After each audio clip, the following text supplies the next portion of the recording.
हेल' friends नोंथांमोननो मोनसे video लानानै फैलायबाय बिदिब्ला नोंथांमोना नायलांदो भिडिअखौ जोबजासिम आरो चेनेलाव गोदान फैदोंब्ला चेनेलखौ साबस्क्राइब खालामना लाबानो जाबाय लोगोसे बेल आइकनावबो थुना होबानो जाबाय बिदिब्ला आं गेमखौ स्टार्ट खालामसै लोगोफोर आं गेलेगोन कारलेट नोंथांमोना नायलांदो भिडिअखौ जोबजासिम बिदिब्ला आङो गेमखौ स्टार्ट खालामसै लोगोफोर आंना नै लडिं जादों बेलेन्सआ दं आंना 515 थाखा दा बेलेन्सआ 515 दं आंनाव दा आं स्टार्ट खालामसै गेमखौ लोगोफोर दा नैबे फार्स्टनि सेकेन्डखौ नायग्रोनोसै खेबसे मायाव नाङो नायना लाग्रोनोसै फार्स्ट टाइम खेबसे दा गिदिंगासिनो दं आरोना गारिया दा गोजौआव नाङो ना गाहायाव नाङो नायनोसै लाकियाव नांदों दा मोननै माबायाव नांगोन आरोना खथायाव नांगोन एबार फार्स्टआवनो होनाय मोनबा मोजां जागौमोन आङो दा होनो मोनाखिसै नालाय मोननै नांखाबाय बेयाव खेबसे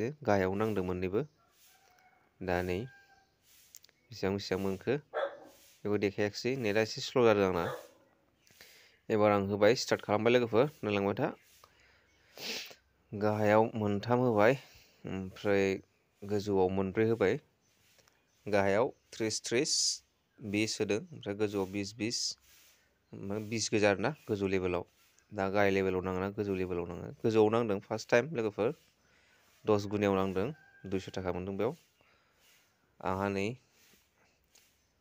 एसे प्रफिट जादों आरो बेखौथ' प्रफिट बुंजाया जेनेबा बेसेबां खालामनो हायो नायनोसै प्रफिट खालामनो हागोन हाया दिनै ओमफ्राय नोंथांमोनाबो गेलेनो हागोन गेलेयोबा अनलि 18+ आं लिंकखौ डिसक्रिपसनाव होनानै दोनदों 10 पार्टि गल्ड 10 पार्टि मास्टार दा नोंथांमोना डाउनलड खालामना लाबानो जाबाय ओमफ्राय भेरिफाइ खालामना लाबानो जाबाय अब्ला नोंथांमोनाबो गेलेनो हागोन दा नै गाहायावनो फैदों लोगोफोर 30 थाखानियाव नांदों 30 थाखा होदोंमोन बेयाव 150 थाखा मोनदों बे गाहाय लेभेला जादों 10 थाखायाव माबा मोनो 50 थाखा मोननाय जायो आरोना ओमफ्राय गोजौनि लेभेला बेलेग गोजा गोजौनिया 10 थाखानि 100निफ्राय स्टार्ट दङ माबासिम 400सिम आरोना गाहायनिया एखे सेम गोजा गाहायनिया दा मायाव नाङो नायनोसै एबार लोगोफोर प्रफिट खालामनो हागोन हाया दिनै गेलेयैया साननै जाबाय आङो मोनसे खामानिनि थाखाय दा नै गाहायाव नांदों लोगोफोर 20 थाखानियावसो नांबाय माबा मोनबाय आरो 100 मोनबाय दानियाव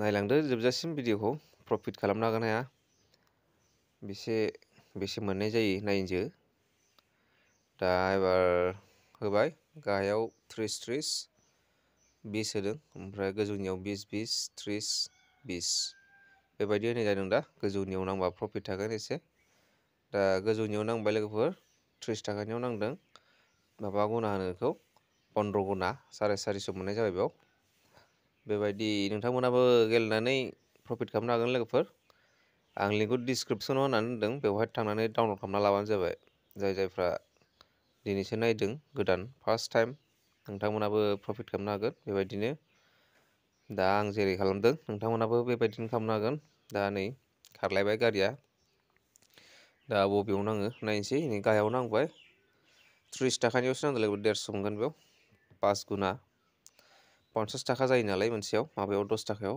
गाहाय लेभेलनिया ओमफ्राय गोजौनिया बेलेग गोजा लेभेला दा गोजौनियाव नांबा प्रफिट थायो आरो बांसिन दा गाहायनियावबा बेकआप होनो माने मुला फैफिननाय आरो गोजौआव होनायखिनिया गोजौआव नांबाथाय प्रफिट थानाय बेबायदि होनांगौ आरो ट्रिकआ बेनो जाहैबाय लोगोफोर हायोबा मोनथाम बासिनानै होनांगौ गोजौआव मोनथाम गाहायाव मोनथाम आं दा गासिबावबो होजोबनाय जादों बिदिबा एसे लस जायो आरोना गाहायाव नांबा दा होमबाबो एसेबां लस जायाखै आरो बेबायदि दा नै 500 आं प्रफिटखौनो खालामनो हायाखै दिनै लोगोफोर नायलांबाय था भिडिअखौ जोबजासिम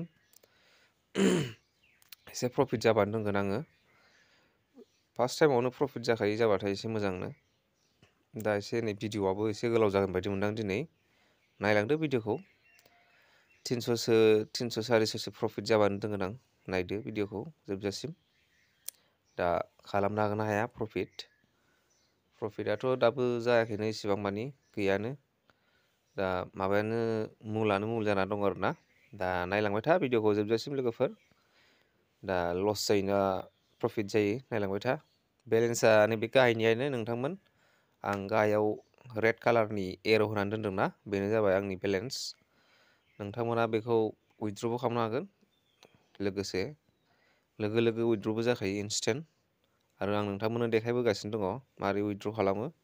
सिगांनि भिडिअफोरखौ नायबा मिथिगोन नोंथांमोना माबायदि फिलआप खालामनांगौ एकाउन्ट नाम्बारखौ, IFSC कड बेफोरखौ होनांगोन, जिमेल ID बेफोरखौ होनांगोन ना, होमबासो नोंथांमोना भेरिफाइ जागोन। होमबाना नोंथांमोना उइथड्र खालामनो हागोन आरो। दा सिगांनि भिडिअखौ थांनानै नायबानो जाबाय। दा मायाव नाङो नायनोसै लोगोफोर एबार। गोजौनियाव नाङो ना गाहायनियाव नाङो? दा गोजौनियाव नांबाय लोगोफोर, 300 थाखा मोनबाय बेयाव, 10 गुनायाव नांदों। नैबेयाव नायबानो जाबाय, नै 300 थाखा। नैबेहाय रेड कालार होदोंना आङो, बेयाव बेलेन्सआ प्लास जादोंबाबो दानि थांदोंमोन, ओमफ्राय दा माबा जाफिनबाय आरो मेकआप जाफिनबाय। दा बेलेन्सखौ बारायनो हायाखै दाबो, एसे बारा जाबाथाय दोनगोन, डाइरेक्ट 300 400 जाबानो दोनगोन आं जिखुनु। दा बेखौनो हागोन हाया नायनोसै दिनै। बारा गोबाव गेलेनो नाङा लोगोफोर बे गेमखौ, अनलि 10 मिनिट 15 मिनिटसोल' गेले आरोना। आरो हाइ लेभेलाव गेलेबाथ' बारा गोबाव गेलेनाङा, 5 मिनिट 6 मिनिट बिदियावनो दोननांगौ गेलेनानै, हाइ लेभेलाव गेलेयोबा आरो। आंथ' दा ओरैनो 10 थाखा 20 थाखा लेभेलावसो गेलेदों नालाय, फिसा लेभेलावसो गेलेदों। दा हाइ लेभेलाव गेलेबा खेबसेनो प्रफिटबो थाखायो आरो, ओमफ्राय बारा गोबाव गेलेनाङा, एसे प्रफिट जाबाथाय दोनखानांगौ आरो। दा आङो गाहायाव 20 लागायजोब्बाय, ओमफ्राय 40 गोजौआव 20 30। दा बबे मोनसेयाव नाङो? दा 20नियावसो नांबाय लोगोफोर, 500ल'सो मोननाय जाबाय बेयाव दा। स' आं एसे प्रफिट मोनबाय। दा आं भिडिअखौ बेखिनियावनो दोनसै लोगोफोर। दा गेलेबाय थाबा थांफिनगोनसो। बेखौ आं दा उइथड्र खालामना लानोसै। दा नोंथांमोना भिडिअखौ नायनानै माबायदि मोनखो? भिडिअखौ नायनानै मोजां मोनदोंब्ला लाइक, कमेन्ट, शेयार खालामना होबानो जाबाय। दिनैनि भिडिअखौ बेखिनियावनो दोनसै। गोजोन्थों, बाय बाय।